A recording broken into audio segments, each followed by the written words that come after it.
Alhamdulillah alladzi bi ni'matihi tatimmus shalihat.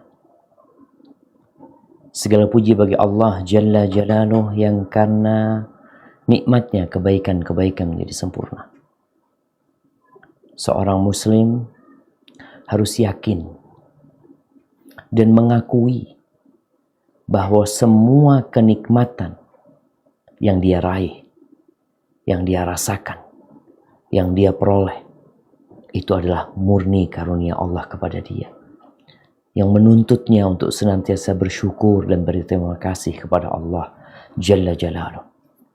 Allahumma salli wa sallim ala sayyidina Muhammadin wa ala alihi wa ashabihi ajma'in. Ya Allah, semoga salat dan salam senantiasa Engkau curahkan untuk hamba kekasih-Mu, untuk baginda Nabi kita Muhammad alaihi salatu wassalam, untuk keluarga beliau, untuk para sahabat beliau, dan orang-orang yang meniti jalan beliau. Amma ba'd. Mungkin sebagian bertanya, kenapa kita harus berbincang tentang pintu-pintu surga? Ana kalau baca berita, hampir tiap hari ada iklan, ada sponsor tentang hunian, tentang rumah yang bagus ya. Ada yang dibangun sama perusahaan ini di Jakarta, di sana, di mana-mana. Dalam masa pandemi, perumahan mewah, laris, macam-macam lah. Karena manusia suka. Manusia itu suka ditawari sesuatu yang indah. Sampai hari ini, produk-produk yang sebenarnya sudah laris, itu tetap mengiklankan produk mereka. Tetap jangan. Bicara rokok. Pernahkah rokok berhenti mensponsori produk mereka? Nggak pernah. Di mana-mana di pasar. Makanan juga seperti itu. Tayangan-tayangan di televisi, kenapa masih bisa eksis? Karena ada yang mensponsori, ada yang jualan. Karena ternyata tabiat manusia itu kalau diingatkan, disampaikan kepada dia jadi tertarik gitu loh, jadi kepingin dia. Walaupun udah tahu tentang mie instan, ditawarin lagi hari ini. Sehari bayangkan mie instan itu mengiklankan produk mereka itu berapa ratus kali cuman, dan berapa ratus juta yang dikeluarkan untuk itu. Maka kalau kita berbincang tentang pintu-pintu surga, seharusnya lebih sering lagi kita berbincang tentang pintu surga. Agar tertarik untuk masuk ke sana. Karena semua yang diiklankan di televisi, diiklankan di media, dari produk-produk manusia, semua akan berakhir. Kalaupun ada yang enak, ya, akhirnya jadi nggak enak. Di sini hidup kita hanya tinggal beberapa hari. Rumah yang kita tempatin akan digusur, kita akan dipindah dari sana. Walaupun kau beli dengan harga yang mahal, bahkan menabung dari sejak muda sampai tua, kendaraan yang dimiliki akan diambil kembali. Engkau nggak pantas untuk melanjutkan perjalanan dengan menggunakan kendaraan tersebut. Ada kendaraan lain yang harus kau gunakan. Jabatan, ya, yang menjabat akan diganti. Sudah banyak yang menanti. Badan kita juga, ya, kita rasakan sendiri, semakin tua kita semakin lemah. Mak-mak semakin tua kelihatan keriputnya, dia sibuk memoles wajahnya. Dia sibuk untuk menghilangkan kerut-kerut di lehernya, ya. Padahal kerut-kerut itu akan hilang sendiri. Yang akan nampak adalah tulang belulang kita. Dan nanti ada dua macam pintu yang menanti kita. Yang satu pintunya berjumlah 7. Dan yang satu pintunya berjumlah 8. Yang 7 itu adalah pintu neraka jahanam. Laha sab'atu abwab. Ada 7 pintu neraka jahanam. Mereka akan masuk sesuai dengan amalan mereka. Yang surga, yang kita ingin berada di pintu tersebut, ada 8. Yang mengkhawatirkan, tatkala kita hidup sekarang, kita nggak tahu sama pintu yang 8 itu. Kalau pintu yang 7 nggak perlu tahu. Kenapa nggak perlu tahu? Pintu yang 7 itu sesuai dengan nafsu kita. Nafsu kita suka ke sana. Condong. Jiwa manusia ini condong untuk masuk ke 7 pintu tersebut. Kata Nabi SAW, khuffatin nar bisyahawat. Neraka itu diliputi dengan segala yang dicintai oleh jiwa manusia. Jadi tanpa dia mempelajari, nafsu dia akan mengantarkan dia ke neraka. Maka perlu belajar supaya kita bisa mengontrol nafsu kita. Kita nggak ke 7 pintu, kita menuju ke 8 pintu surga. Allah berfirman di surat Az-Zumar, ayat 73-74. Silakan dibaca.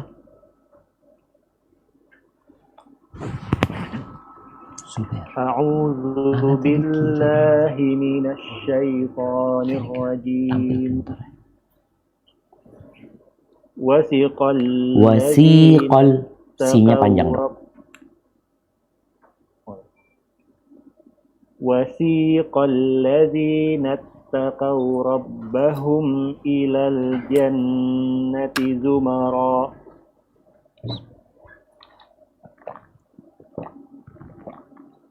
حتى إذا جاءوها وفتحت أبوابها وقال لهم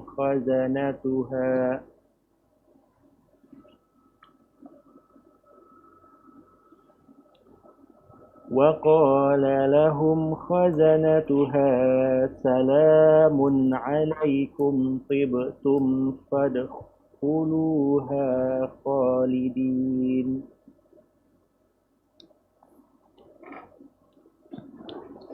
وقالوا الحمد لله الذي صدقنا وعده وأورثنا الأرض نتبوأ من الجنة رثنا الأرض نتبوأ من الجنة حيث نشاء فنعم أجر العاملين. Yang artinya, dan orang-orang yang bertakwa kepada Tuhannya diantar ke dalam surga secara berombongan. Sehingga apabila mereka sampai kepadanya surga dan pintu-pintunya telah dibukakan, penjaga-penjaganya berkata kepada mereka, kesejahteraan dilimpahkan atasmu. Berbahagialah kamu, maka masuklah kamu kekal di dalamnya. Dan mereka berkata, segala puji bagi Allah yang telah memenuhi janji-janjinya kepada kami dan telah memberikan tempat ini kepada kami. Sedang kami diperkenankan menempati surga di mana saja yang kami kehendaki. Maka surga itulah sebaik-baik balasan bagi orang-orang yang beramal. Az-Zumar 73-74. Barakallahu fikum. Subhanallah jamaah. Orang-orang nanti tatkala mereka selesai dari hisab di padang mahsyar, lalu mereka digiring menuju ke Sirat yang berada di atas neraka jahanam. Satu persatu mereka melaluinya. Sampai di sisi yang satunya, mereka tidak langsung masuk surga. Masih ada area jembatan yang besar di antara neraka jahanam dengan surga. Mereka nanti di sana berombong-rombongan.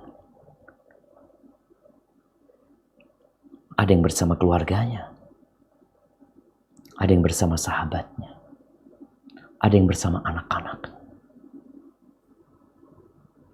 Yang jelas mereka ditunggu oleh malaikat-malaikat yang menjaga surga. Tapi ternyata mereka tidak langsung masuk surga. Mereka masih berdesak-desakan di sana. Berdesak-desakan di depan pintu surga yang jumlahnya 8. Yang kata Nabi alaihi salatu wassalam dalam hadis riwayat Muslim, "Walladzi nafsu Muhammadin biyadih." Demi yang jiwa Muhammad di tangannya, "Innama bainal misra'aini min masari'il jannah." Di antara dua daun pintu surga itu. Dari pintu-pintu surga itu, kama baina Makkah wa Hajar, atau kama baina Makkah wa Busra. Jaraknya.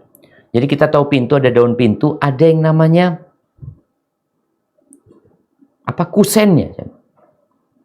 Daun pintu itu dibuka antara dua daun pintu yang terbuka ini. Kusennya itu kata Nabi SAW lebarnya seperti antara Mekah sama Hajar atau antara Mekah dengan Busra. Coba dilihat, di sini ada gambar atau peta yang dulu mungkin sulit untuk dibayangkan. Sekarang kita bisa melihat itu. Nabi mencontohkan antara Mekah dan Hajar dan Mekah dan Busra di Syam. Jaraknya kira-kira 794 mil. Itu pintu surga. Allahu Akbar ya. Dari Jember ke Jakarta, lanjut ke mana? Lanjut ke Lampung, mungkin sampai Palembang. Tapi kata Nabi alaihi salatu wassalam, ini ada riwayat dari Utbah bin Ghazwan radhiyallahu anhu. Dalam riwayat Muslim juga. Menyebutkan, وَلَا يَأْتِيَنَّ عَلَيْهَا يَوْمٌ وَهُوَ كَذِيدٌ مِنَ الزِّحَامِ. Akan datang suatu hari, pintu itu penuh dengan umat berdesak-desakan.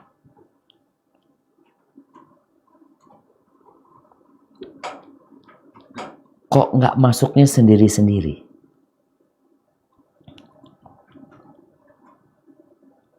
Ada kebahagiaan yang harus dilewatin dengan perjuangan.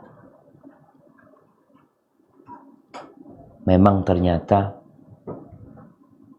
Imam Ahmad bin Hanbal ketika ditanya kapan istirahat, beliau tidak mengatakan setelah engkau melewati sirat, enggak.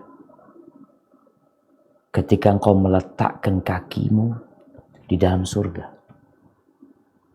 Artinya dalam proses hisab di padang mahsyar, orang-orang sudah melewati sirat yang berada di atas neraka jahanam. Mereka sudah selamat dari neraka jahanam. Apakah sudah istirahat? Belum. Mereka masih harus menanti di pintu surga itu berdesak-desakan. Tapi berdesak-desakan untuk sesuatu yang indah. Ada rasanya. Pernah lihat orang berdesak-desakan untuk dapat sembako? Sembako. Berapa harganya? 100.000. Mereka mau berdesak-desakan dan tatkala mereka mendapatkannya, gembira mereka. Gimana kalau berdesak-desakan menunggu malaikat penjaga pintu neraka, pintu surga, yang namanya disebutkan di beberapa kitab Ridwan, walaupun tidak didapatkan hadis yang sahih menyebutkan hal itu. Wallahu a'lam bishawab. Kenapa mereka berdesak-desakan? Mereka menanti Rasulullah SAW. Nabi itu masih ngurusin umatnya SAW, masih ngurusin kita jemaah. Kalau beliau mau, beliau sudah dalam surga dari awal. Tatkala di telaga beliau nungguin kita sallallahu alaihi wasallam. Tatkala beliau melewati neraka jahanam, Nabi alaihi salatu tidak langsung masuk surga, ditunggu umatnya. Sehingga orang berdesak-desakan. Dan yang berdesak-desakan itu bukan hanya umatnya Nabi kita Muhammad alaihi salatu wasallam, seluruh umat Nabi. Dari sejak Nabi Adam alaihissalam, Nabi Nuh, Nabi Ibrahim, Nabi Musa, Nabi Isa, semua menunggu Nabi kita Muhammad alaihi salatu wassalam.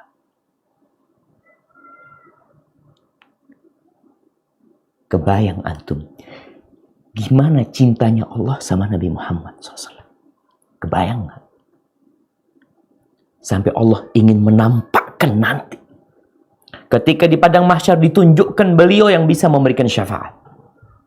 Ketika di pintu surga semua tertahan menunggu Nabi kita Muhammad alaihi salatu wassalam. Kalau Allah begitu cinta sama beliau, seharusnya kita bagaimana? Innallaha wa malaikatahu yusalluna 'alan nabi. Subhanallah. Allah tuh salawat buat Nabi kita Muhammad sallallahu. Malaikat-malaikat bersalawat buat Nabi kita Muhammad alaihi salatu wasallam. Besok hari Jumat jemaah. Allah mengatakan, ya ayyuhalladzina amanu sallu alaihi wa sallimu taslima. Wahai orang-orang yang beriman, bersalawatlah dan bersalamlah kalian buat Nabi alaihi salatu wasallam.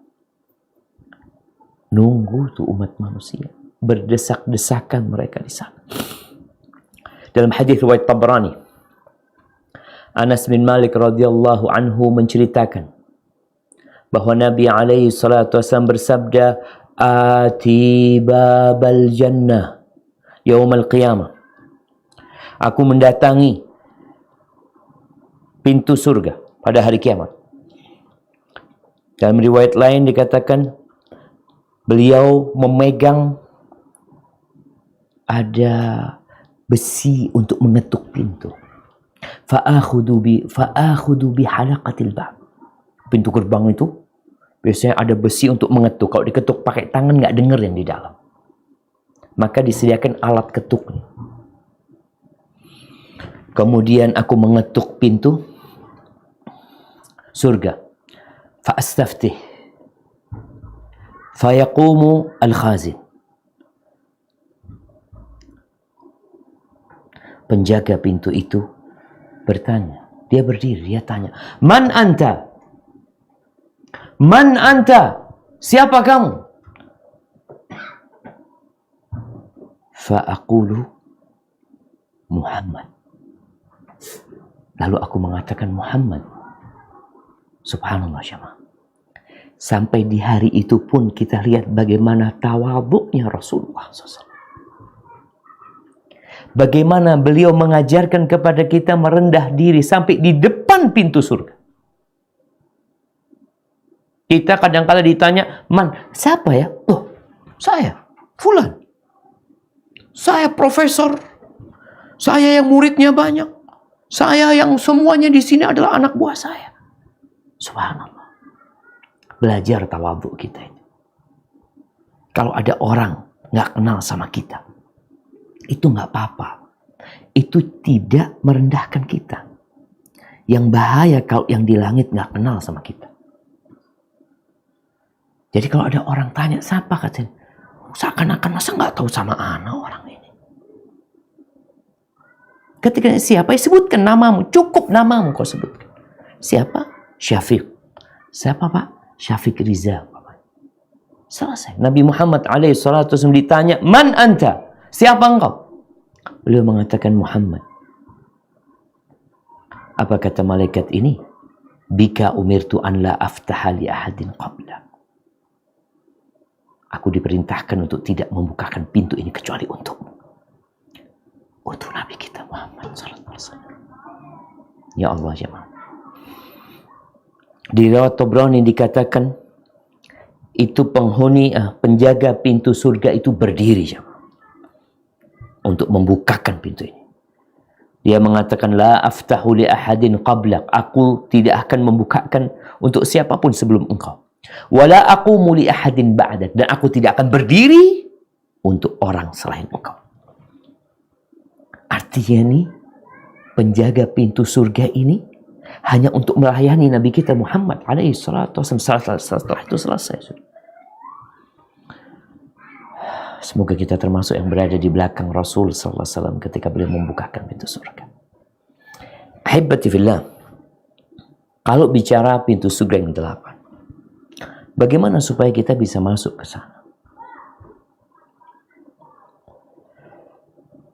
Ya, semua sesuai dengan amalannya. Kalau di dunia ini kita bisa masuk kadangkala ke istana raja, istana presiden bukan karena amalan kita, tapi karena kenalan. Ya, kadangkala karena kita kerja di sana atau apa. Tapi untuk pintu-pintu surga ini, Rasulullah sallallahu alaihi wasallam menyebutkan dalam hadis riwayat Bukhari dan Muslim dari Abu Hurairah radhiyallahu anhu, anna Rasulullah sallallahu alaihi wasallam qala, man anfaqa zawjaini fi sabilillah nudiya min abwabil jannah. Barang siapa yang menginfakkan 2 pasang di jalan Allah Subhanahu wa taala, bisa jadi 2 ekor onta, 2 ekor sapi, 2 ekor kuda, atau apa yang 2 yang dia berikan. Atau 2 pasang. Atau 2. Para ulama menjelaskan hal itu. Maka dia akan dipanggil dari pintu-pintu surga. Akan dikatakan, ya Abdullah, hadza khair. Wahai Abdullah, wahai hamba Allah, ini kebaikan yang kau lakukan. Seorang berani mengeluarkan sesuatu yang dia cintai di jalan Allah Azza wa Jalla sebagai bukti keimanan dia, bahwa dia akan mendapatkan balasan atas apa yang dia kerjakan. Faman kana min ahli shalah du'iya min babis shalah. Barang siapa yang tekun sholat, dia itu rajin sholat, maka dia akan dipanggil dari pintu sholat. Wa man kana min ahlil jihad du'iya min babil jihad. Barang siapa yang rajin berjihad, rajin ikut berperang di jalan Allah Azza wa Jal, du'iya min babil jihad, maka dia akan dipanggil dari pintu jihad. Wa man kana min ahli siyam du'iya min babir rayyan. Barang siapa yang rajin berpuasa, maka akan dipanggil dari pintu Ar-Rayyan. Wa man kana min ahli sadaqah du'iya min babis sadaqah. Barang siapa yang rajin bersedekah, maka akan dipanggil dari pintu sedekah. Di hadis ini disebutkan secara nyata, secara gamblang, 4 pintu surga. Pintu surga itu 8. Tapi di sini disebutkan barang siapa yang rajin sholat, maka pintu pertama yang ada di surga itu adalah pintu sholat. Wah subhanallah jamaah ya. Manusia itu memiliki keterbatasan. Dia ingin mengamalkan semua amal kebajikan, tapi terkadang dia nggak mampu karena kerjaan ya. Makanya kalau kita bicara bab sholat ini bukan sholat yang 5 waktu. Kalau sholat 5 waktu semuanya wajib, semua umat Islam melakukan hal itu. Maka disebutkan ahlus sholat. Orang ini rajin sholat. Ketika orang-orang sholatnya 17 rakaat, dia sholatnya 40 rakaat. Subhanallah. Yang 23 dari mana? Jadi hitunglah. Yang 23 dari mana? Kalau kita bicara sholat malam 11 rakaat, berapa jadinya? 17 tambah 11. 28 udah. Taib. 12 lagi di mana? 12 lagi sholat sunnah rawatib. 2 rakaat sebelum subuh, jadi 30 dah. 4 rakaat sebelum zuhur, jadi 24. 2 rakaat ba'da zuhur, jadi 26. 2 rakaat ba'da maghrib, 38. 2 rakaat ba'da isya, 40. Ada orang yang rajin sholat. Atau dia tambahkan sholat duha. 8 rakaat. Jadi 48. Kata Nabi SAW, fa inna salata khairu mawdhu'. Sholat itu ibadah yang paling baik yang diletakkan untuk hamba. Faman sya'a falyastakthir wa man sya'a falyastaqil. Barang siapa yang mau, ya perbanyak. Yang mau sedikit, tafadhol.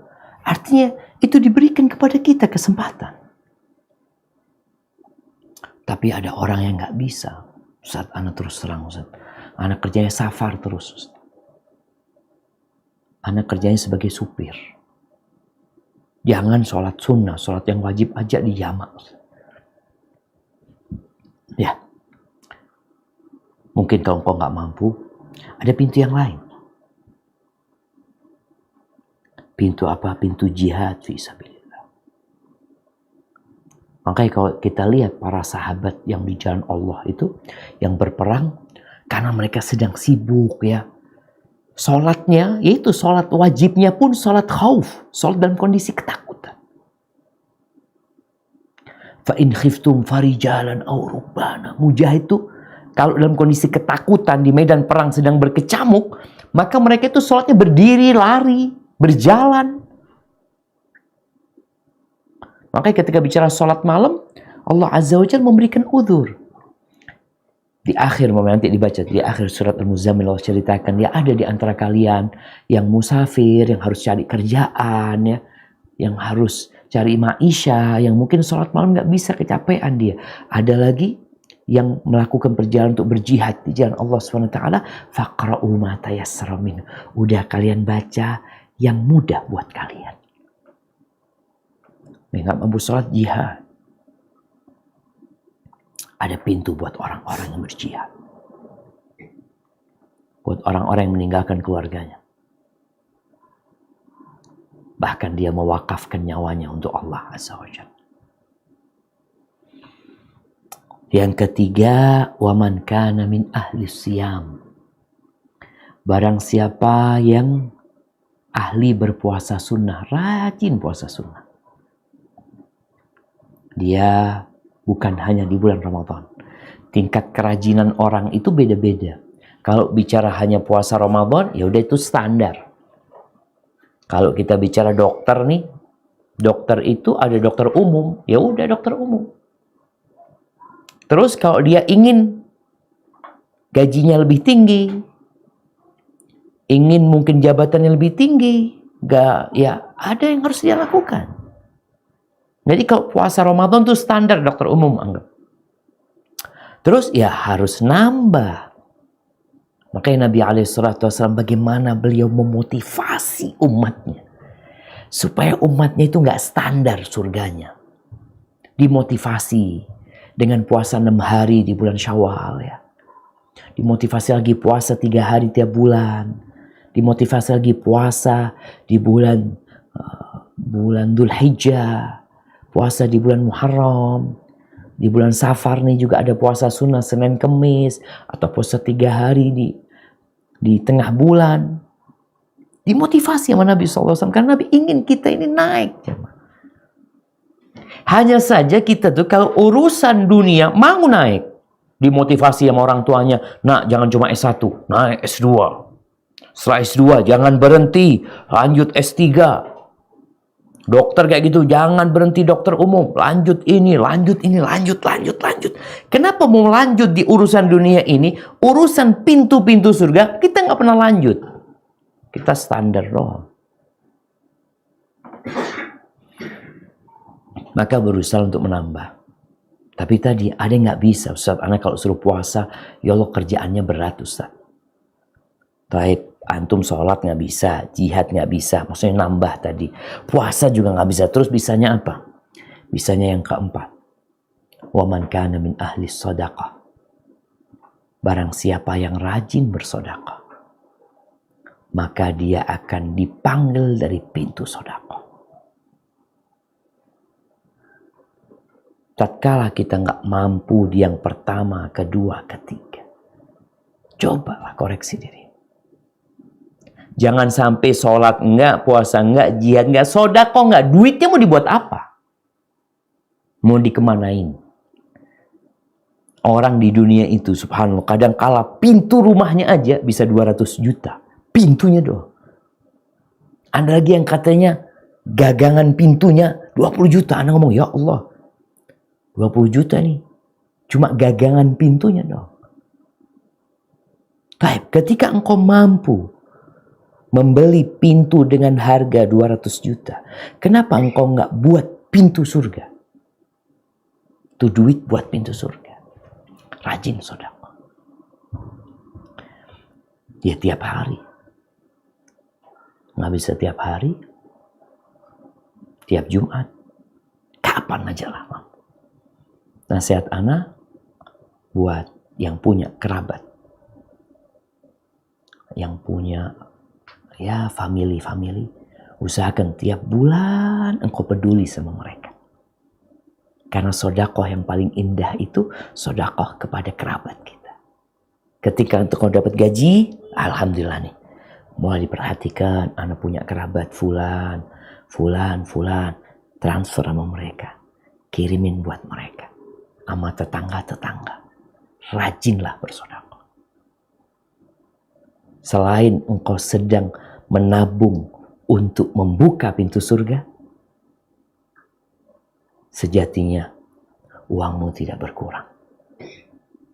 Kata Rasul sallallahu alaihi wasallam, beliau bersumpah mengatakan mana qasad sadaqatun min mal. Sedekah itu tidak mengurangi harta.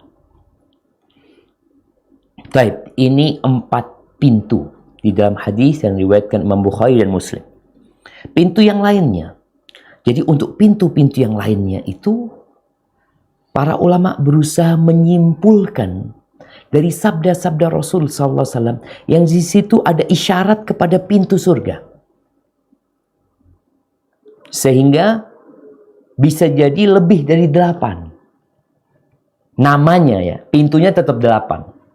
Hanya penamaan yang 4 itu sudah pasti dari Nabi SAW. Bahkan tambah 1 lagi, Ibnu Hajar Al-Asqalani mengatakan kalau di situ ada 4 pintu, maka sepertinya pintu haji pun masuk ke sana sebagai rukun Islam yang 4 tadi. Seharusnya masuk di sana. Ada pintu sholat, puasa, zakat, sedekah, dan pintu haji. Itu kemungkinan. Wallahu a'lam bishawab. Disebutkan pintu yang lainnya diriwayatkan oleh Imam Bukhari dan Muslim dari Abu Hurairah radhiyallahu anhu ketika Nabi menceritakan tentang syafaat nanti pada hari kiamat di padang mahsyar, dikatakan kepada beliau, "Ya Muhammad, adkhilil jannah min ummatika man la hisaba alaihi min babil aiman min abwabil jannah." Wahai Muhammad, masukkan ke surga dari umatmu yang divonis tanpa hisab, tanpa adab, mereka masuk surga. Masukkan mereka lewat babul aiman, bab kanan. Jadi bab al-aiman, kalau tadi ada 8 pintu surga, bab yang paling kanan itu untuk mereka yang masuk surga tanpa hisab, tanpa adab. Lalu dikatakan min abwabil jannah wa hum syuraka'un nas. Setelah itu mereka bebas, mau milih pintu mana saja, yang 7 itu mereka bebas. Tapi pintu yang paling kanan itu khusus buat yang masuk surga tanpa hisab, tanpa adab. Amalan apa untuk masuk surga tanpa hisab, tanpa adab?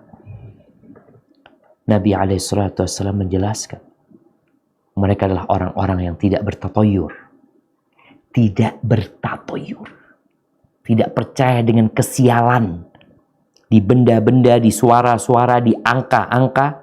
Karena sampai hari ini masih ada umat Islam yang percaya dengan angka sial, dengan hari sial, dengan bentuk sial, dengan suara sial. Untuk masuk surga tanpa hisab, tanpa adab udah nggak bisa. Karena syaratnya engkau nggak boleh percaya sama kesialan itu. Yang kita tahu, Allah yang memberikan nikmat, Allah yang memberikan azab, dan Allah tidak menjadikan suara-suara itu sebagai sebab kesialan atau angka. Masih ada yang nggak percaya, bukan nggak percaya, takut sama angka 4, angka 13. Hari ini, hari itu, model rumah ngadep sana, ngadep sini. Nah, mereka adalah orang-orang yang tidak minta diruqyah, kecuali terpaksa. Mereka tidak minta diruqyah, mau coba-coba ruqyah ya. Kayak orang sakit ke dokter nih, ini ada hubungannya sama kedokteran sebenarnya. Ada orang sakit, dikit-dikit datang ke dokter, dikit-dikit datang ke dokter. Ketika engkau sakit, alhamdulillah pandemi ini ngajarkan kepada masyarakat untuk tidak mudah-mudah ke dokter, walaupun udah ada jaminan kesehatan. Karena sebelum pandemi, orang itu ya Allah pusing dokter. Kenapa? BPJS. Jangan. Terus gimana Ustaz? Ketika engkau sakit, sekarang kau nggak langsung berangkat ke dokter. Diobatin sendiri dulu. Ya, obatin sendiri dulu. Kalau mau konsultasi, konsultasi jarak jauh. Di antara pengobatan yang harus dilakukan muslim, atau yang seharusnya dilakukan muslim adalah dia ruqyah diri dia sendiri. Perutnya sakit, dia bacain Al-Fatihah. Anaknya sakit, dia bacain doa. Bacain Quran. Dia tidak minta orang lain. Dia sendiri minta langsung sama Sang Pencipta Jalla Jalla. Yang ketiga, wala yaktawun. Mereka juga tidak berobat dengan kai, dengan besi panas yang ditusukkan di kaki ya. Yang keempat, wa ala rabbihim yatawakkalun. Mereka adalah orang-orang yang bertawakal kepada Allah Azza wa Jalla. Jadi kalau engkau ingin masuk dari pintu iman, benarin keimananmu, khususnya bab tawakal kepada Allah Azza wa Jalla. Baik, itu jadi pintu kelima atau keenam.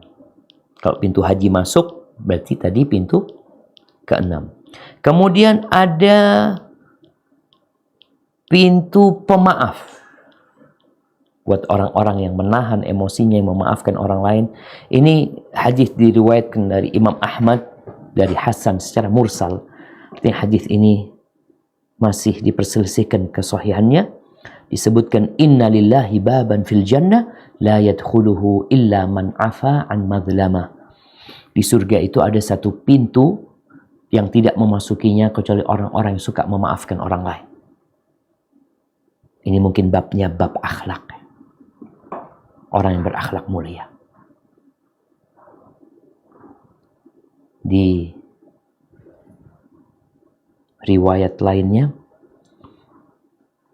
ini dari Abu Darda, dari Imam Tirmidzi rahimahullahu ta'ala, diriwayatkan oleh Imam Tirmidzi bahwa ada seorang yang mendatangi.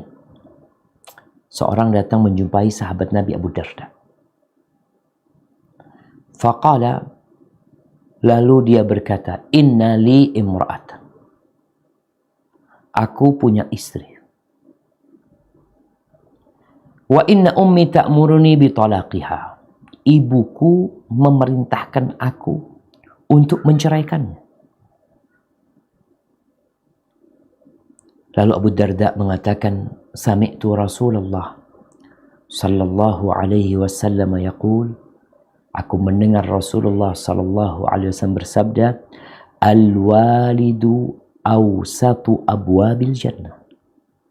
Al-walid, orang tua itu adalah pintu surga yang paling indah. Di antara 8 pintu surga itu, yang paling indah adalah pintu berbakti sama orang tua. Fa in syi'ta fa'adi dzalikal bab aw ihfadhu. Kalau engkau mau, ya engkau jaga itu pintu. Atau engkau abaikan itu pintu. Subhanallah jemaah. Jadi kalau mau bertanya lagi pintu surga yang lainnya apa Ustaz? Berbakti sama orang tua. Kenapa? Setelah Allah memerintahkan kita untuk mentauhidkannya, hanya beribadah kepada Allah Azza wa Jalla, Allah mengatakan wabil walidaini ihsana, secara mentauhidkan Allah, beribadah kepada Allah, berbuat baik kepada orang tua. Banyak kali Allah menyebutkan itu dalam Al-Qur'anul Karim. Kemudian kita bicara pintu salat, pintu jihad, pintu sedekah, pintu puasa, pintu haji. Kemudian pintu kanan, kemudian pintu memaafkan orang, kemudian pintu berbakti sama orang tua, kemudian apa lagi? Udah 8 nih. Ada lagi yang mengatakan ada pintu zikir, ada pintu ilmu. Di dalam riwayat Imam Tirmidzi meriwayatkan hal itu. Namun yang jelas jemaah, kita diperintahkan untuk tidak berhenti di satu pintu. Ketika engkau merasa nggak mampu, dengar pintu sholat, ya Allah Ustaz, anak kok nggak mau. Di pintu lain, pintu menuntut ilmu, pintu berzikir kepada Allah Azza wa Jalla, pintu berbakti sama orang tua. Artinya ternyata ada peluang di depan kita yang bisa kita ambil. Dan ternyata ada orang-orang yang dipanggil dari seluruh pintu itu. Siapa aja? Yang pertama, ini hadis riwayat Imam Bukhari Muslim dari Umar bin Khattab radhiyallahu anhu. Udah bicara 8 pintu tuh. Ada yang dipanggil dari seluruh pintu tersebut. Umar bin Khattab radhiyallahu anhu mengatakan, "Ma minkum min ahadin yatawadda fayublighu aw fayusbihul wudu." Tidaklah salah seorang di antara kalian berwudu, kemudian menyempurnakan wudunya, mengindahkan wudunya. Subhanallah jemaah. Dia nggak main-main berwudu. Orang itu tatkala melakukan sesuatu lalu dia menyempurnakannya, di situ ada cinta dia sama pekerjaan itu. Wudunya nggak main-main, nggak asal-asalan, tapi dia sempurnakan wudu. Thumma yaqul, setelah berwudu dia mengatakan asyhadu an la ilaha illallah wa anna Muhammadan abdullahi wa rasuluh. Setelah dia berwudu, dia hendak menghadap Allah. Dia mengatakan, aku bersaksi bahwa tiada ilah yang berhak disembah kecuali Allah. Seakan-akan dia sedang memperbaharui keimanan. Wa anna Muhammadan abdullahi wa rasuluh. Dan aku bersaksi bahwa Muhammad adalah hamba Allah dan Rasul. Apa yang akan terjadi? Illa futihat lahu abwabul jannati thamaniyah yadkhulu min ayyiha syaa. Melainkan akan dibukakan buat orang ini 8 pintu surga. Dia diperbolehkan masuk dari pintu mana saja. Bukan dibaca sekali jemaah. Antum baca, alhamdulillah sudah. Tadi anak salat duhur udah baca Ustaz. Berarti anak bisa masuk surga dari 8-nya. Dibaca sampai mati. Sampai mati kita membaca. Tiap hari kita memperbaiki keimanan kita. Di sini fadilatut tauhid. Keutamaan seorang mentauhidkan Allah Azza wa Jalla. Ucapan itu bukan hanya buah bibir, tapi adalah hasil dari keyakinan di hati yang terungkap lewat bibir dan lidah kita. Karena sebagian orang akan memandang, oh mudah kalau gitu Ustaz.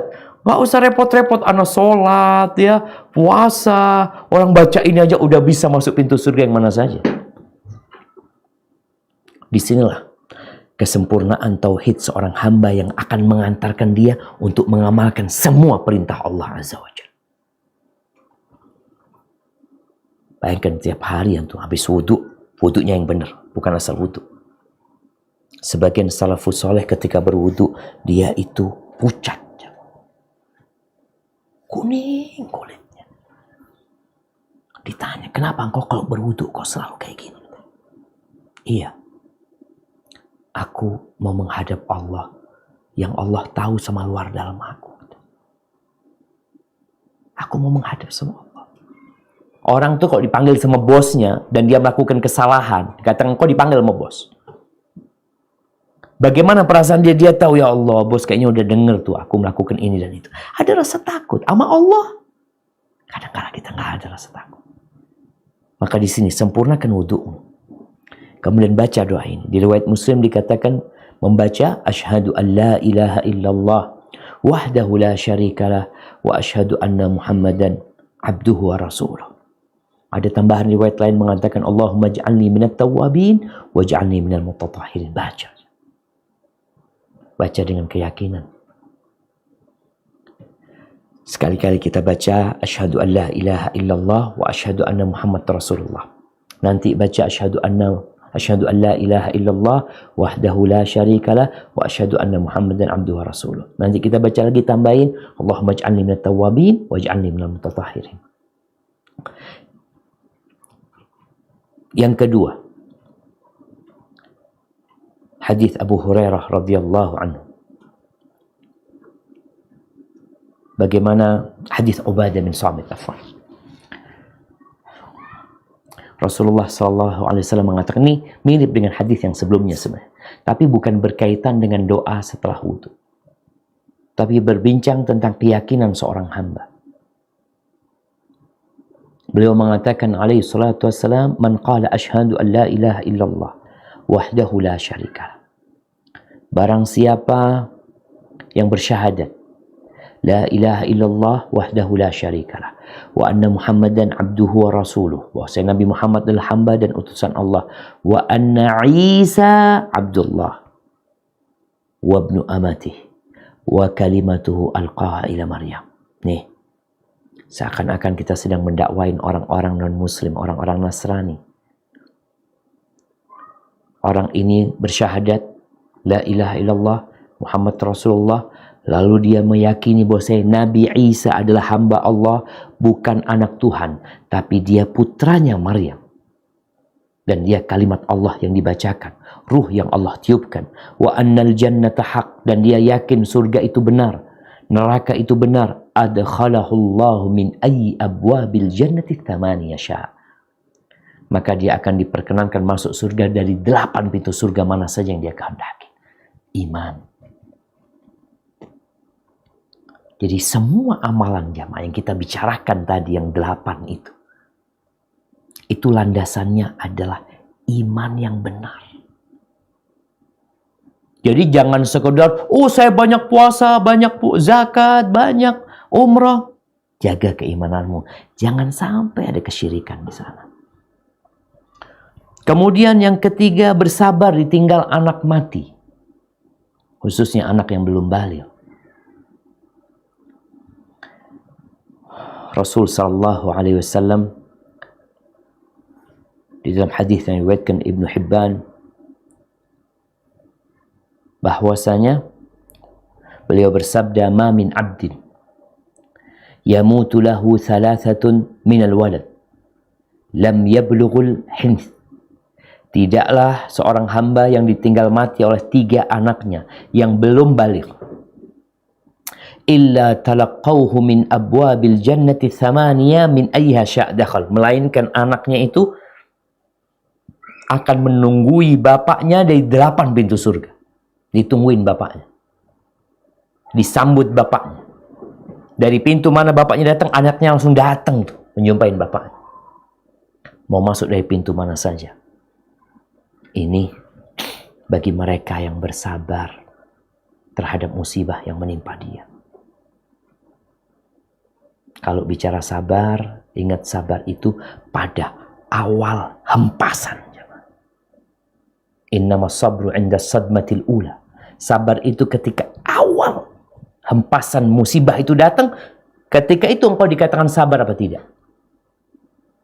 Kenapa? Karena ada orang yang sabar karena udah terbiasa.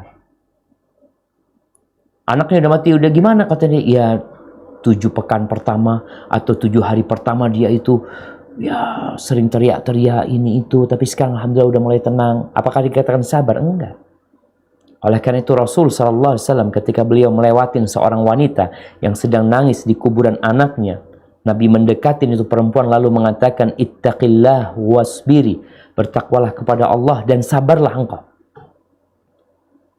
Apa kata perempuan ini? Dia nggak tahu kalau itu Nabi SAW.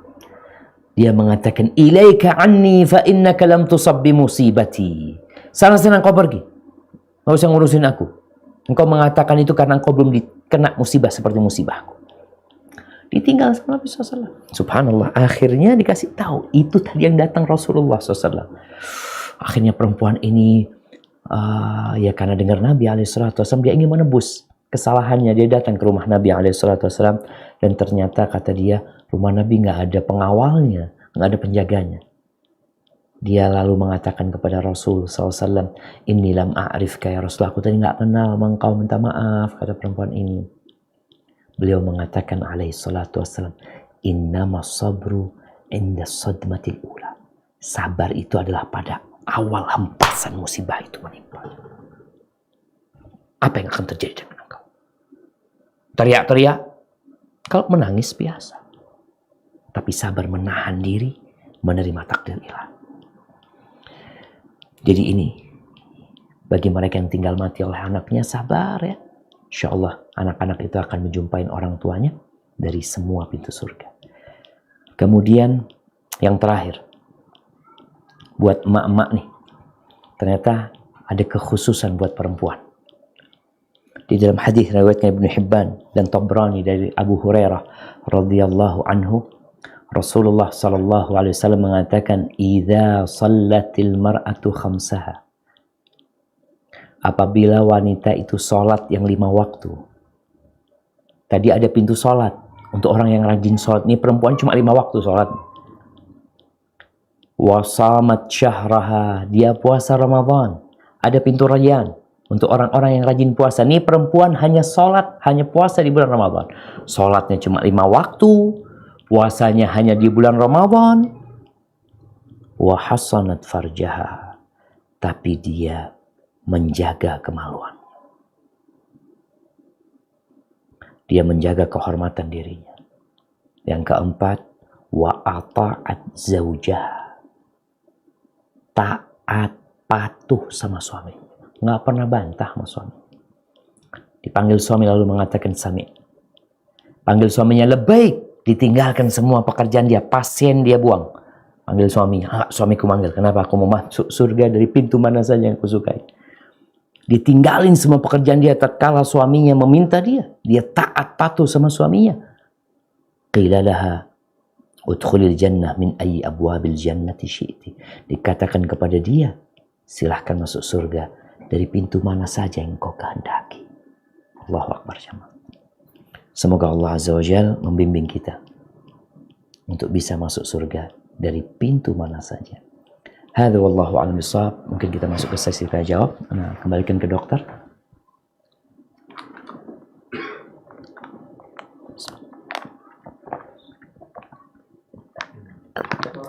Masih di mute kayaknya, Dok. Oh ya. Barakallahu fiik, jazakallahu khair Ustaz Syafiq atas paparannya. Jadi tadi kalau saya coba rekap ada 8 pintu surga ya. Yang tadi Ustaz sudah jelaskan. Pertama pintu sholat, pintu jihad fisabilillah, pintu puasa, pintu sedekah, pintu haji, pintu kanan untuk orang yang tanpa hisab, tanpa azab, pintu pemaaf, pintu berbakti kepada orang tua, juga ada tambahan pintu ilmu dan pintu zikir. Dan serta ada 4 golongan yang insya Allah dapat memasuki surga dari seluruh pintu, karena seluruh pintu memanggilnya ya Ustaz. Subhanallah. Nah. Afwan Ustaz, saya coba bacakan beberapa pertanyaan yang sudah masuk. Yang pertama Ustaz, Assalamualaikum warahmatullahi wabarakatuh. Ustaz. Waalaikumsalam warahmatullahi wabarakatuh. Nah. Mohon izin dan arahannya, ingin taat pada suami yang berpenghasilan minim. dan kurang ibadah. Langkah apa saja yang harus dilakukan untuk taat agar Allah ridho dan salah satu pintu terbuka selain ibadah sesuai tuntunan. Terima kasih Ustadz. Salam. Assalamualaikum warahmatullahi wabarakatuh. Waalaikumsalam warahmatullahi wabarakatuh. Iya jemaah. Kita tahu bahwasanya pernikahan itu untuk mendapatkan sakinah, mawaddah dan rahmah. Kalau tadi dia bertanya, apa sih kiat-kiat supaya bisa nurut ya sama suami yang berpenghasilan minim tadi. Engkau ingin apa sebenarnya dalam rumah tangga itu? Ingin harta atau ingin kedamaian? Karena apabila seorang wanita dari awal menikah dia berharap harta, maka tatkala harta itu hilang dari rumah tangga itu, yang ada kekacauan di dalam rumah. Tapi kalau pernikahan itu memang diinginkan sakinah, mawaddah dan rahmah, dari awal yang dilihat bukan hartanya, dari awal yang dilihat bukan ketampanannya, tapi yang dilihat adalah agama dan akhlaknya. Namun yang jadi masalah Ustaz, ini udah fulusnya dikit, ibadahnya minim juga. Jadi ini suami nggak tahu perempuan ini menikahinya karena apa. Terus gimana sekarang solusinya? Tetap hormatin dia sebagai suami. Kalau bicara penghasilan, kalau engkau punya penghasilan, bantu suamimu. Dan yang engkau berikan kepada suami itu sedekah. Ustaz, tapi suami tambah males ini itu. Banyaklah perempuan biasanya ribut. Tapi sampai kapan kau akan ribut? Ya udah, yang ada ini dirumat, bahasa Jawanya dirumat ya. Yang ada itu apa? Dirawat. Dirawat. Kalau kita punya bunga yang mulai layu, nggak ada buah, bunganya udah nggak keluar, layu juga dia. Apa yang harus kita lakukan? Ada dua kemungkinan. Engkau buang itu bunga, atau engkau rawat itu bunga. Kalau masih ada harapan untuk bisa dirawat itu bunga. Bagaimana supaya Ustaz Ana bisa taat dan patuh? Patuhlah kepada suami karena Allah yang menyuruhmu patuh. Jadi tatkala kita sebenarnya kalau ngelihat ya, kadangkala di sebuah perusahaan ya, ada orang sebenarnya dia itu kurang baik sama kita. Kita nggak suka sama tuh orang. Tapi karena bos nyuruh kita nurut sama dia, kita nurut sama dia. Bukan karena kita suka sama dia, tapi karena disuruh sama yang di atas untuk nurut sama dia. Itu mungkin akan mengobatin kita tatkala kita merasa nggak nyaman sama suami ya. Maka katakan, ya Allah, aku nurut sama suami karena Allah yang nyuruh. Kalau Allah nggak nyuruh, aku akan tinggal tuh suami. Jadi yang ada adalah perasaan taat sama Allah Subhanahu wa taala. Kemudian diperbaiki suaminya. Engkau juga banyak-banyak istighfar. Perbaiki hubunganmu sama Allah SWT. Tetap taat sama suami. Semoga dengan cara seperti itu suami bisa berubah ya. Hadza wallahu a'lam bissawab. Barakallahu fiik Ustaz atas jawabannya. Semoga yang bertanya bisa mulai mempraktikkan dan mengamalkan ya nasihat dari Ustaz. Ini pertanyaan berikut Ustadz. Bismillah. Ana dari hamba Allah ingin bertanya. Jadi tadi beliau mengatakan surga yang paling tengah adalah birrul walidain. Tapi tadi Ustadz mengatakan salah satu pintu surga adalah yang ke-8, berbakti kepada orang tua. Jadi ini ceritanya cukup panjang Ustadz kisahnya. Namun kelihatannya saya mengambil kesimpulan ada sedikit konflik antara istri dengan ibu, Ustaz. Nah, ada konflik istri dengan ibu, begitu, Ustaz.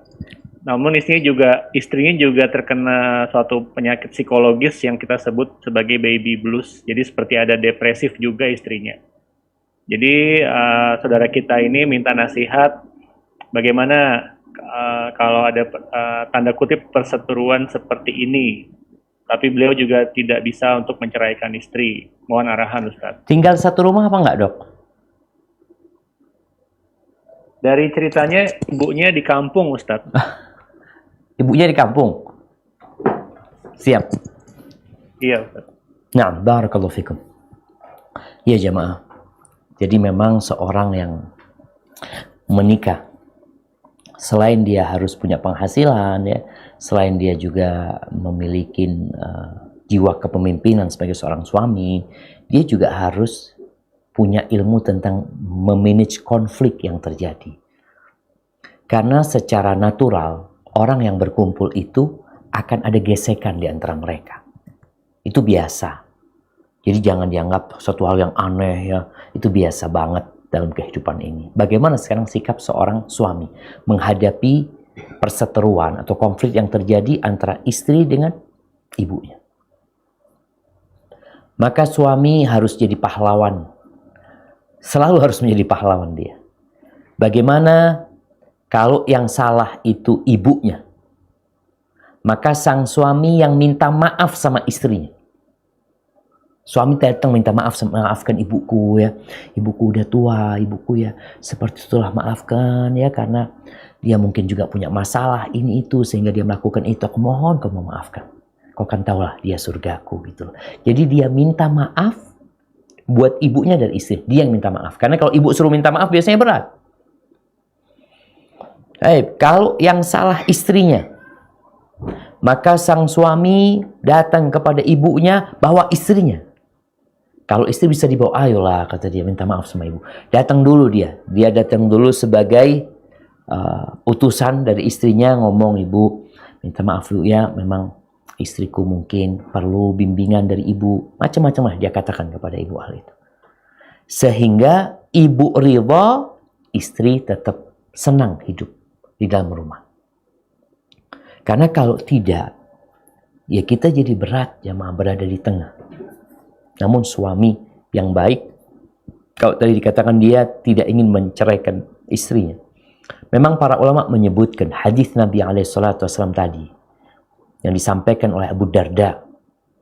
Ketika orang itu disuruh oleh ibunya untuk menceraikan istrinya, lalu Abu Darda mengatakan, ya terserah engkau. Ibu itu pintu surga yang paling indah. Artinya kalau engkau mau, engkau jaga itu pintu. Kalau enggak, ya engkau abaikan itu pintu. Menjaga itu pintu tidak harus dengan menceraikan istri. Tidak harus. Artinya bisa jadi engkau lebih peduli sama ibumu demi menjaga pintu tersebut. Walaupun istri kadangkala ya dia jadi jadi marah mungkin. Maka dia perlu menyampaikan kepada istrinya bahwasanya kondisinya sekarang seperti ini, aku minta engkau memahami. Apalagi tadi dikatakan istrinya sakit memang ya. Ada gangguan yang memang harus perlahan-lahan sang suami ngobati dia. Maka adalah jadi suami yang bijak, di mana dia meletakkan kaki dia tatkala ada konflik di antara keduanya. Kirim hadiah buat ibu, sampaikan dari istri. Kirim hadiah dari ibu. Kemudian nanti pulang dari tempat ibu, bawa hadiah nih ibu kirim buat engkau gitu loh. Jadi supaya dua orang ini saling mencintai kembali, karena kita tahu di antara dusta yang diperbolehkan adalah dusta dalam rangka memperbaiki dua orang yang sedang bertikai. Bagaimana kalau dua yang sedang bertikai itu adalah kekasih kita? Hadza wallahu a'lam bishawab. Kalau Ustadz atas jawabannya, semoga bisa memuaskan penanya tadi, saudara kita. Pertanyaan berikutnya Ustadz, ini pertanyaan yang cukup mendasar sekali nih Ustadz. Assalamualaikum warahmatullahi wabarakatuh Pak Ustadz. Waalaikumsalam warahmatullahi wabarakatuh. Penanya menanyakan, apakah salah akhirnya kita melakukan amal-amal ibadah ini karena berharap surga? Terima kasih Pak Ustadz. Barakallahu fikum. Jamaah. Nggak salah. Kita ini hamba, kita punya jiwa Jiwa minta upah. Kalau kita bicara ya fair lah sama dokter lah, semua dokter. Ketika mereka bekerja, mulai dia sekolah, kemudian ketika dia praktek, ketika dia bekerja, ada sesuatu yang diharapkan. Enggak, aku nggak perlu dengan uang. Perlu gitu duit. Karena memang Allah sudah menciptakan hal itu kepada kita. Jadi dalam kehidupan dunia, kita lihat orang semua bekerja. Itu untuk upah. Karena dia ingin sesuatu. Oleh karena itu, Allah Azza wa Jalla menciptakan manusia Dan Allah menciptakan surga dan neraka. Karena manusia ini suka diiming-imingin, maka Allah sampaikan kepada manusia, aku telah menyediakan surga dan neraka. Surga buat yang taat, neraka buat yang durhaka. Terus kalau dikatakan, apakah salah tatkala kita beribadah karena berharap surga? Kita disuruh minta surga. Allah yang nyuruh kita minta surga. Terus, apakah kita beribadah supaya diselamatkan dari api neraka? Allah yang nyuruh kita. Ucapan ini jamaah, ucapan ini kenapa muncul seperti itu? Karena ada sebuah sekte di dalam Islam ini yang mereka mengatakan, aku beribadah kepada Allah bukan karena berharap surganya, dan aku juga bukan karena takut sama nerakanya. Lalu engkau beribadah, aku beribadah karena cinta sama Allah SWT. Nah, cinta sama Allah harus ada di diri kita. Gimana kita tidak mencintai Allah Azza wa Jalla? Semua orang, kalau dikatakan engkau tuh dikasih mata sama Allah, dikasih kaki sama Allah, dikasih telinga, dikasih jantung, kasih rizki, kasih semuanya, kok cinta nggak? Cinta sama Allah SWT. Makanya syarat dari la ilaha illallah adalah cinta sama Allah SWT. Itu syarat ketika orang mengatakan la ilaha illallah, dia harus cinta. Taib. Ketika cinta sama Allah, lalu Allah mau kasih sama kita. Allah nawarin, engkau nggak mau dikasih sama Allah SWT. Nih mau dikasih surga sama Allah SWT. Enggak, anak nggak perlu. Subhanallah. Nabi SAW doa, minta sama Allah SWT surga. Doa sapu jagat yang sering dibaca Nabi SAW apa? Rabbana atina fid dunya hasanah wa fil akhirati hasanah wa qina adzabannar. Itu Nabi doanya kayak gitu. Terus gimana dengan kita?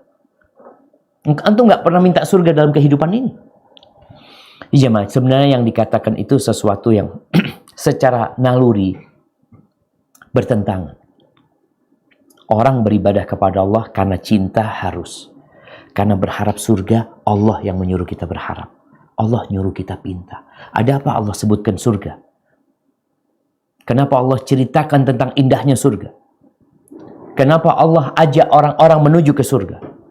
Karena manusia secara naluri suka dengan hal itu. Neraka, Allah takut-takutin. Fattakun nar.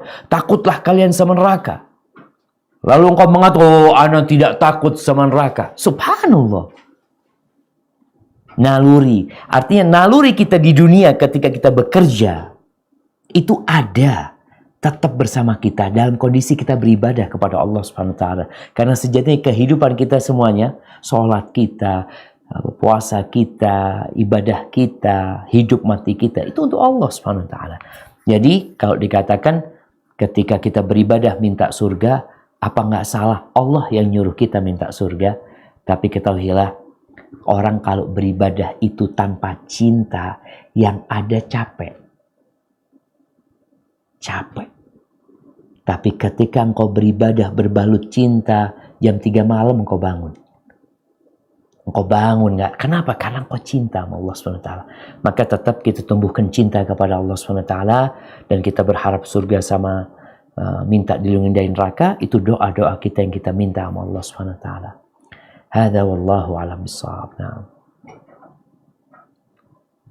Nah, barakallahu atas jawabannya. Semoga menjadi cerahan ya untuk kita semua dan kita supaya tidak salah atau tidak salah pemahaman akan hal ini. Baik Ustadz, penanya berikutnya beliau bertanya mengenai pintu sedekah dan pintu berbakti kepada orang tua. Bismillah, afwan Ustadz, izin bertanya. Yang pertama, apakah infak sedekah kita tetap menjadi pahala bagi kita walaupun ternyata digunakan untuk maksiat tanpa kita ketahui? Lalu pertanyaan kedua tentang amalan berbakti kepada orang tua. Apa sebenarnya beda pahala berbakti pada ibu dibandingkan dengan berbakti pada ayah? Masya Allah. Syukron Ustaz. Ya, barakallahu fikum. Nah, pertanyaan yang menarik nih jemaah berkaitan dengan sedekah ya. Karena ketika orang bersedekah, dia berharap mendapatkan pahala yang besar dari sedekah tersebut. Maka kalau kita lihat, wakaf itu menjadi amal jariah. Ketika orang meninggal dunia, dia akan terus mendapatkan balasan dari sedekah dia. Seperti tatkala dia bangun masjid, ngasih karpet di masjid umpamanya, atau dia membangun pesantren, atau dia gali sumur, memberikan air bersih kepada masyarakat. Ini kan manfaat dari dia, sedekahnya sama. Dia sedekah ini 50 juta bangun sumur. Dan dia 50 juta dia berikan kepada fakir miskin. Yang 50 juta diberikan kepada fakir miskin mungkin habis buat makan, selesai sudah. Tapi yang untuk sumur, itu akan terus manfaatnya keluar. Yang ditanyakan gimana kita sedekah, ternyata digunakan untuk yang nggak baik, untuk kemaksiatan. Apabila kita tidak tahu, maka kita tetap akan mendapatkan pahala sedekah tersebut. Karena di masa Nabi SAW, Nabi menceritakan tentang ada yang bersedekah. Hari itu dia sedekah, dia kepingin sedekah sembunyi, dia taruh di depan pintu pelacur.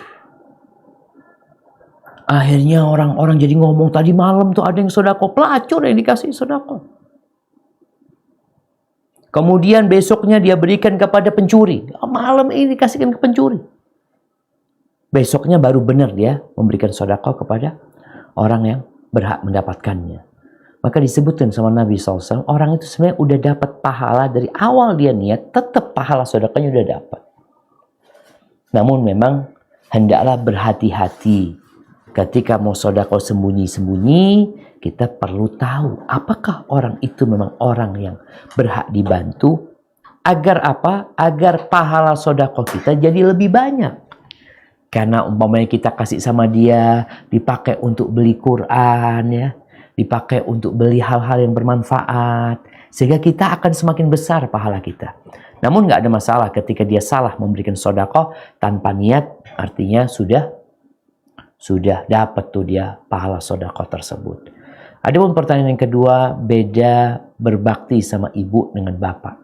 Ya beda jauh, jemaah. Pahalanya beda banget. Kenapa? Disinilah pentingnya kita belajar fikih prioritas. Mana yang lebih utama?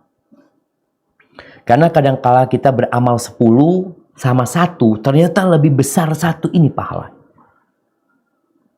Kok bisa? Karena dalam agama kita ini, amalan itu bukan dengan kuantitasnya, tapi dengan kualitasnya. Makanya kalau kita lihat baca subhanallah, subhanallah, subhanallah, subhanallah 1 jam, 2 jam, 3 jam. Sama baca subhanallah wa bihamdihi, adada khalqihi, wa ridha nafsihi, wa zinata arshihi, wa midada kalimatih. 3 kali baca itu ternyata lebih berat daripada berjam-jam kita membaca subhanallah, subhanallah saja.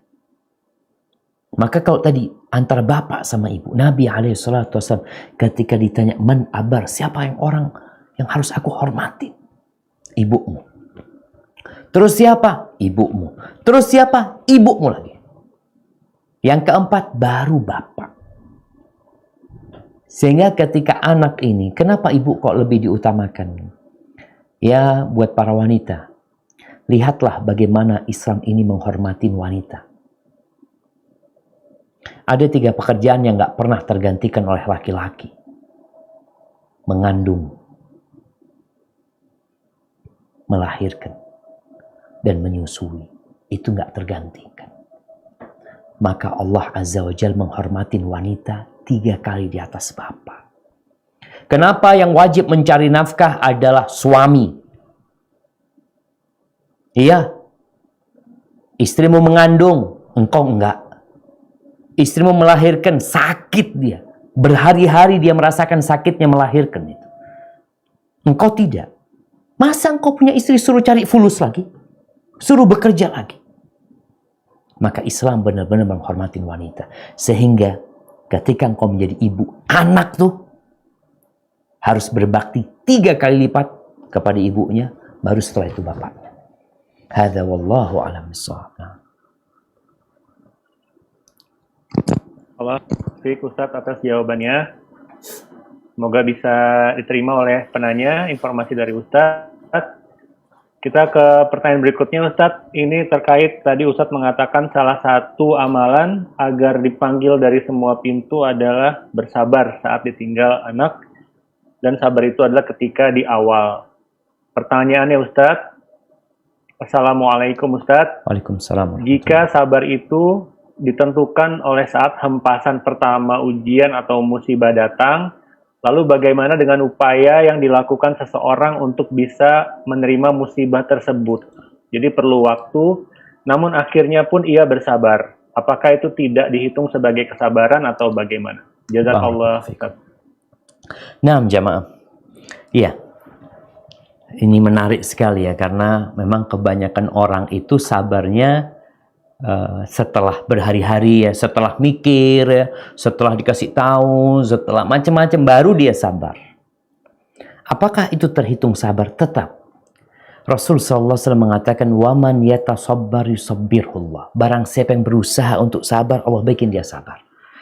Tapi nilai pahalanya berbeda. Makanya Rasul SAW ketika perempuan itu datang dia udah sabar. Dia datang udah nggak marah-marah.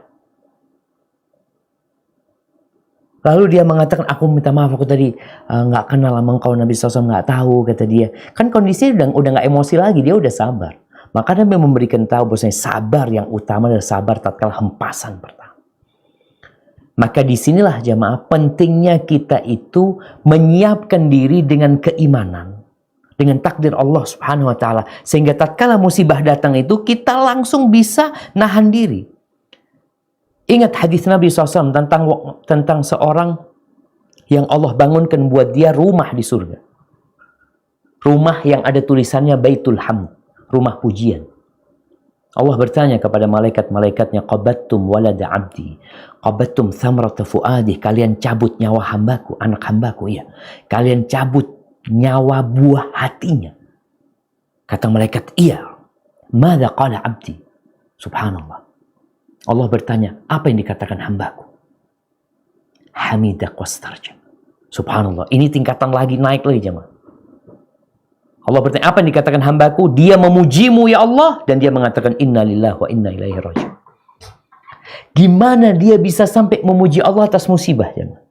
Bukan bicara sabar lagi, dia udah nahan diri, kemudian dia memuji Allah SWT, karena sebelum musibah terjadi, imannya udah benar. Maka di sini kalau dikatakan apakah yang bersabarnya itu setelah berhari-hari, bisa jadi dia bersabar, bisa jadi orangnya udah lupa, ya udah mau gimana lagi Ustaz, udah nggak mungkin balik ini. Jadi dia sebenarnya itu masih ada perasaan nggak nerima sebenarnya, tapi karena dikasih tahu akhirnya dia bisa menerima. Tetap insya Allah dia akan mendapatkan pahala, tapi kata Nabi SAW, ajruki ala qadri nasabiki wa ta'abiki. Pahalamu itu sesuai dengan kelelahanmu, dengan perjuanganmu. Nggak sama jemaah. Hitungan di hari akhir itu nanti hitungan bukan gram-graman, yang di bawah gram pun akan dihitung. Hadza wallahu a'lam bissawab. Barakallahu fiik Ustaz atas penjelasannya. Semoga bisa menjadi pencerahan bagi penanya ya tentang bersabar. Baik Ustaz, ini tadi salah satu yang Ustaz paparkan adalah untuk perempuan ada syarat-syarat agar ia dipanggil dari seluruh pintu surga, antara lain taat dan patuh pada suami. Penanya bertanya Ustaz, saya istri yang sudah ditinggal suami meninggal dunia. Maka amalan apa yang bisa saya lakukan sebagai bentuk taat dan patuh terhadap suami, Ustaz? Demikian pertanyaannya, Ustaz. Barakallahu fikum. Iya. Kalau udah nggak ada suaminya, ya tinggal bagaimana amalan dia ketika suaminya hidup. Dia udah nggak ada suaminya. Suami udah meninggal dunia. Bagaimana tatkala suami itu hidup? Apakah dia termasuk orang yang taat sama suami? Patuh sama suami? Menjaga kehormatan dirinya? Kalau itu yang dia lakukan, insya Allah dia akan mendapatkan balasan, dipanggil dari pintu surga yang mana saja. Baik, bagaimana ketika dia tidak menikah? Atau dia menikah kembali? Ketika dia tidak menikah karena milih untuk berkumpul dengan suaminya, ada perempuan-perempuan yang bersabar membesarkan anak-anak suaminya. Jadi ada sebuah riwayat yang disahihkan oleh sebagian ulama bahwasanya ada perempuan nanti yang menerobos masuk ke surga bersama Nabi SAW. Nabi bertanya, "Engkau siapa?" kata dia. Disebutkan bahwasanya, "Aku seorang janda ya Rasulullah, yang aku membesarkan anak-anakku tanpa suami." Dia sabar sehingga dapat keutamaan, dia bisa masuk surga bersama Nabi SAW. Hanya saja hadis itu diperselisihkan kesahihannya. Ulama memasukkan itu hadis tentang keutamaan orang atau wanita yang menjanda dan tetap membesarkan anak-anaknya, menjaga kehormatan dirinya. Semoga dia bisa masuk surga dari pintu mana saja yang dia inginkan. Tapi kalau dia mau menikah lagi, ya sudah. Maka dia kembali bagaimana mentaati, patuh kepada suami dia yang baru. Dan seorang akan dikumpulkan bersama suami dia yang terakhir kalau masuk surga. Barakallahu fikum. Barakallahu fiik Ustadz atas penjelasan dari Ustadz. Ini ada penanya rekan kita Dr. Opsjin juga Ustadz. Assalamualaikum Ustadz. Waalaikumsalam warahmatullahi wabarakatuh. Terima kasih atas tausiahnya. Bertanya, saya pernah baca surga ada pintu taubat. Nah, mohon penjelasan Ustadz, karena Ustadz tadi belum menyebutkan tentang hal ini dan bagaimana caranya kita bisa masuk melalui pintu ini. Jazakallah. Barakallahu fikum. Nah, jamaah, tadi disampaikan di awal memang penamaan pintu surga ini, kalau yang 4 jelas disebutkan sama Nabi SAW. Di antara adapun yang lainnya itu menjadi kesimpulan para ulama berdasarkan hadis-hadis yang sebagian tadi kita bacakan. Ada yang sebagian sampai ada 20 nama pintu surga ya, berdasarkan isyarat-isyarat dari Nabi SAW. Intinya memang bagaimana kita memperbanyak amal soleh dan tidak meremehkan perbuatan kebaikan sedikit pun. Kita kadang-kala nggak mampu untuk melakukan A, B, C, D umpamanya. Tapi kita masih bisa melakukan yang F umpamanya. Ya udah lakukan itu, berlomba-lomba dalam kebaikan. Dan kalau dikatakan ada pintu taubat, nah sebenarnya pintu taubat itu pintu yang tidak tertutup. Pintu taubat itu tidak ditutup sampai matahari terbit dari arah barat. Baru pintu taubat itu akan ditutup. Sehingga kalau bicara bagaimana kita mau masuk surga lewat pintu taubat, segera bertobat kepada Allah SWT dengan memenuhi rukun-rukun taubat atau syarat-syarat taubat. Yang pertama menyesali, meninggalkan. Yang ketiga bertekad untuk tidak mengulangi. Yang keempat, kalau itu berhubungan dengan manusia, kita perlu minta maaf sama mereka. Kita perlu minta dihalalkan sama orang-orang yang pernah kita sakiti. Dengan cara itu, insya Allah Allah menerima tobat kita dan memperkenankan kita untuk masuk ke surga Allah Azza wa Jalla. Hadza wallahu a'lam bissawab. Nah. Barakallahu fiik Ustaz. Masih bisa Ustaz? Fadhal Dok, mungkin 2 lagi Dok. 2 lagi. Baik Ustaz. Ini juga menarik pertanyaannya Ustaz.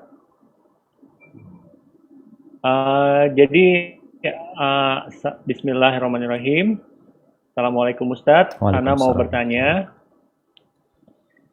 Jadi setiap muslim apakah boleh memiliki amalan andalan agar bisa memasuki salah satu dari pintu-pintu surga yang tadi Ustadz sudah jelaskan. Jadi kita mungkin tidak bisa sama rata semua amalan, jadi dia ada satu amalan yang jadi andalan.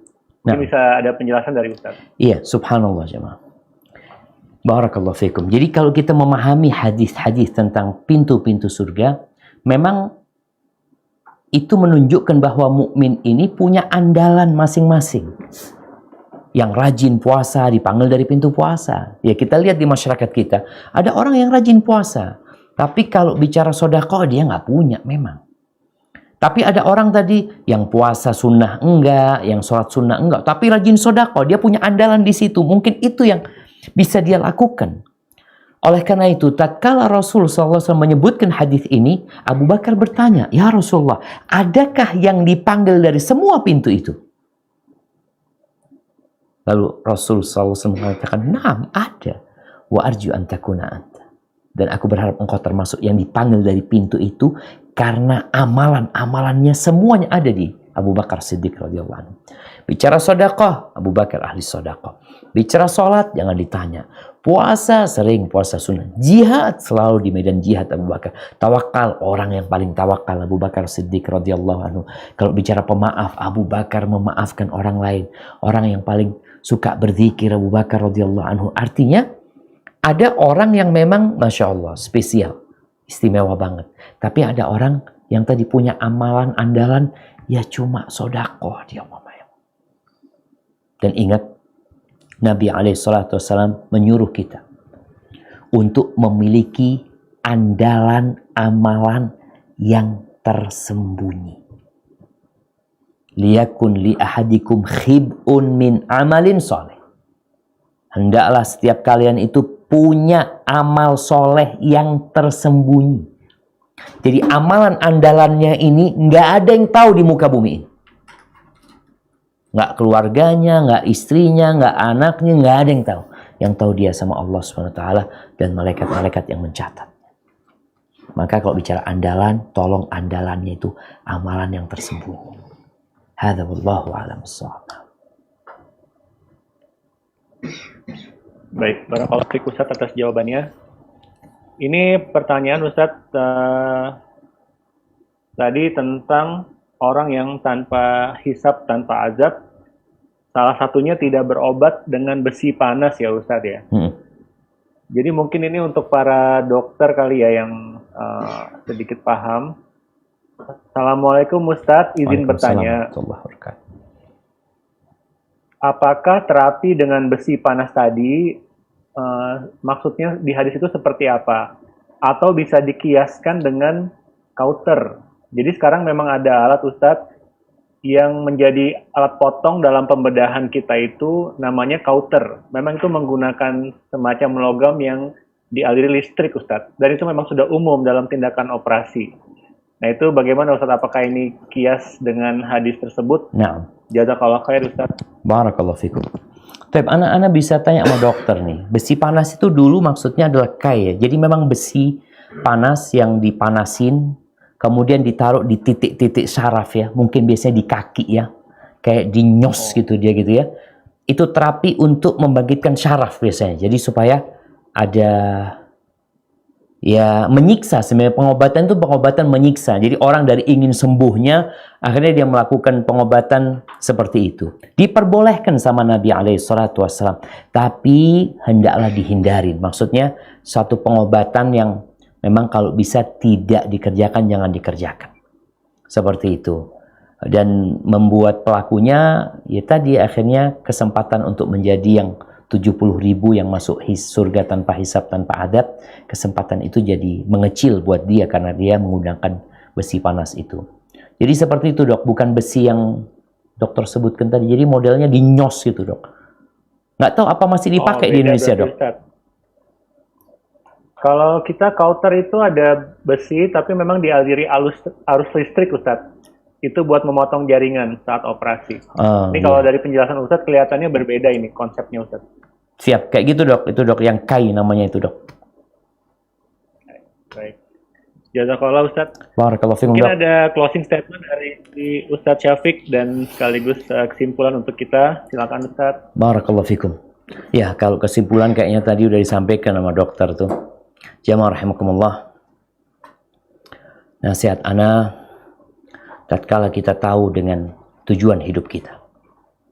Tatkala kita tahu bahwasanya yang kita kejar adalah sesuatu yang besar. Maka sesuatu yang besar itu diraih dengan pengorbanan yang besar pula. Ada sebuah pengorbanan yang sebenarnya sangat ringan sekali. Yang kadangkala kita mengabaikannya, yaitu banyak-banyak berdoa masuk surga. banyak-banyak membaca Rabbana atina fid dunya hasanah wa fil akhirati hasanah wa qina adzabannar. Baca itu dengan hati. Sehari engkau membaca selama 10 kali, 20 kali, 100 kali, 200 kali. Kapan ada waktu luang? Minta sama Allah kebaikan di dunia, minta diselamatkan dari api neraka, dan minta kebaikan di akhirat. Hadza wallahu a'lam bishawab.